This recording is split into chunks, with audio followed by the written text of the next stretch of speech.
اب ایک سوال ہے، میں نے پچھلے جمعے پر جو بات کہی تھی تو کچھ لوگوں کو بیچاروں کو سننے کے بعد فکر لگی، تو دو باتیں میرے سامنے آئیں۔ ایک بات یہ ہے کہ ایک شخص ہے اسے پتہ ہی نہیں ہے میں کیا اصول بنائیے، اس کو معنی معلوم ہی نہیں ہے، صدقہ سے آپ کافر، وہ بھی کافر ہو جائے گا۔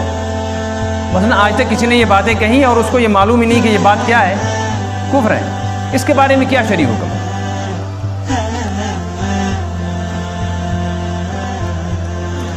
مسئلہ، حضرت مولانا ثناء اللہ صاحب پانی پتی رحمۃ اللہ علیہ بہت بڑے عالم گزرے ہیں ہندوستان کے، بڑی شخصیت، ان کی تفسیر ہے تفسیر مظہری، اور علماء ہندوستان میں ان کا بہت بڑا مقام ہے۔ ان کی یہ کتاب ہے اور یہ ہمارے مدارس میں عالم بننے والے کو پڑھائی جاتی ہے۔ اس میں باضابطہ ان نے لکھا ہے، اگر کلمہ کفر باختیار خود گویت، اگر کوئی آدمی کفر کی بات اپنی زبان سے سوچ سمجھ کر کہہ رہا ہے، اس کو پتہ ہے اس کا معنی کیا ہے، پھر تو وہ کافر ہو جائے، اس میں تو کوئی شک ہی۔ لیکن مسئلہ یہ ہے، نہ دانت کے ہی کلمہ کفر است، اس بیچارے کو یہ معلوم ہی نہیں کہ جو میں کہہ رہا ہوں یہ بات کلمہ کفر ہے، تو اس کے بارے میں کیا کچھ گنجائش ہے؟ تو لکھا ہے، اکثر علماء برانند کے کافر شود معذور نہ باشد، علماء اکثر یہی فرماتے ہیں کہ تب بھی کافر ہو جائے گا، اس کا عذر لا علمی کا عذر قابل قبول نہیں۔ کیوں نہیں معلوم کیا اس نے؟ یہ دین تو مکمل آ چکا ہے نا، آنا باقی نہیں ہے، آ چکا ہے۔ قانون بن جانے کے بعد کوئی آدمی اس قانون کی مخالفت کرتا ہے، چاہے اسے پتہ ہو یا نہ پتہ ہو، سزا لگے گی۔ ایک آدمی ہے وہ گاڑی چلاتا ہے اور اس نے ایکسیڈنٹ کر دیا، اس میں کوئی آدمی مارا گیا، یہ پکڑا گیا، بعد میں معلوم ہوا کہ اس کے پاس لائسنس نہیں ہے، تو یہ قرآن سر پہ اٹھا کر کہتا ہے کہ خدا گواہ ہے، مجھے کعبہ میں لے چلو، مجھے معلوم ہی نہیں ہے کہ گاڑی چلانے کے لیے لائسنس کا ہونا ضروری ہے، مجھے پتہ ہی نہیں۔ اور حقیقت میں ہو بھی ایسا کہ اس بیچارے کو پتہ نہ ہو، تو کیا حکومت اس کو چھوڑ دے گی؟ کیوں؟ قانون بنا ہوا ہے، تمہیں کیوں پتہ نہیں؟ گاڑی چلانے سے پہلے معلوم کرنا چاہیے نا قانون کے۔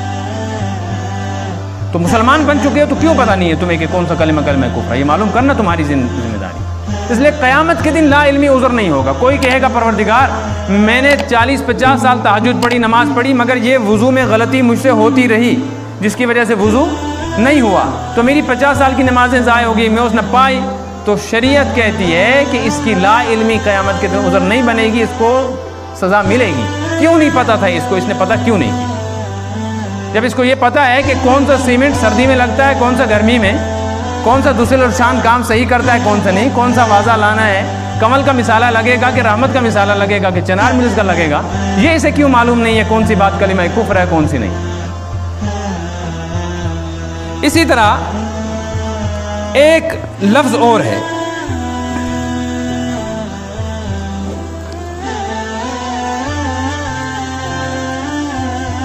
جو اس میں فارسی میں لکھا ہے، ہمارے یہاں کشمیر میں بجنا مانا اگر خدا سے دیوان تو مانا سن لکھے، میں نہیں مانتا ہوں، اگر تیری طرف سے خدا صاحب بھی کہے گا تب بھی میں یہ کلمہ کفر ہے، اور عام ہے یہ زبانوں پر، یہ عام کہا جا رہا ہے۔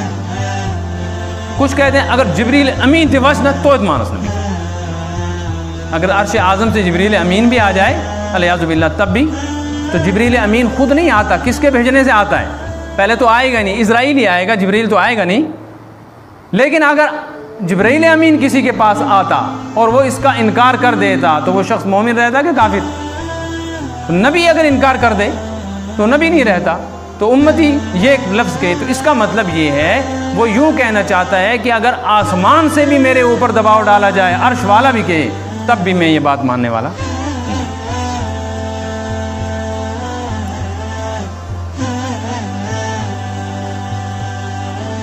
اسی طرح ایک لفظ ہے، جب کوئی مصیبت آتی ہے کہتے ہائے ہائے ہائے، خدا صاحب تجھے پوچھا بوجھت پکی ہو مگر 5 جن پوچھا، یہ عام ہے اس طرح کے الفاظ کہ خدا صاحب کہتا ہے دیکھ کے چلو مگر خود نہیں دیکھتا۔ دیکھو بیچارے غریب گھر میں ایک عورت، اس کے 4 چھوٹے چھوٹے بچے، کمانے والا کوئی نہیں، اور مر جو ہے ایکسیڈنٹ میں مارا گیا، اس کو گولی لگ گئی، یہ حادثے کا شکار ہو گیا، ان کا تو کوئی رہا ہی نہیں، سوچو نہ پوچھا کیا علیہ باللہ۔ اللہ فرماتے ہیں سمیع، میں تو سب کچھ دیکھتا ہوں، علیم جانتا ہوں، سمیع سنتا ہوں، بصیر دیکھتا ہوں۔ تو وہ سمیع بھی ہے، سنتا بھی ہے، علیم بھی ہے، جانتا بھی ہے، بصیر بھی ہے، دیکھتا بھی ہے۔ حکیم، پھر کیوں کرتا ہے ایسا؟ میری مرضی ہے، میری حکمت ہے کچھ اس میں جو تم نہیں سمجھ سکتے۔ میں کیوں کسی کو بے چارہ اور لاچار بنا دیتا ہوں اور کیوں کسی کو دے دیتا ہوں۔ تو یہ کلمات کفر ہیں۔ اگر کسی شخص نے یہ باتیں زبان سے کہیں تو کیا ہو گیا؟ مسئلہ یہ ہے کہ جس نے ایسے کلمات کفر کہہ دیے اب کیا کرے؟ اب اس کا ایک ہی طریقہ ہے کہ وہ کم سے کم 2 مسلمانوں کو گواہ بنائے کہ معلوم نہیں میں نے اپنی زندگی میں کب کلمہ کفر کہا ہوگا، میں اللہ سے توبہ کرتا ہوں، میں تم کو گواہ بناتا ہوں، اشہد ان لا الہ الا اللہ وحدہ لا شریک لہ واشہد ان محمد عبدہ ورسولہ، میں اللہ پر، حضرت نبی پاک صلی اللہ علیہ وسلم پر ایمان لایا، میں مسلمان ہوں۔ جو کلمہ کفر میں نے آج تک کہے، جو مجھے یاد ہے یا یاد نہیں، پتہ تھا یا نہیں، میں ان سب سے توبہ کرتا ہوں، تو کیا بن جائے گا؟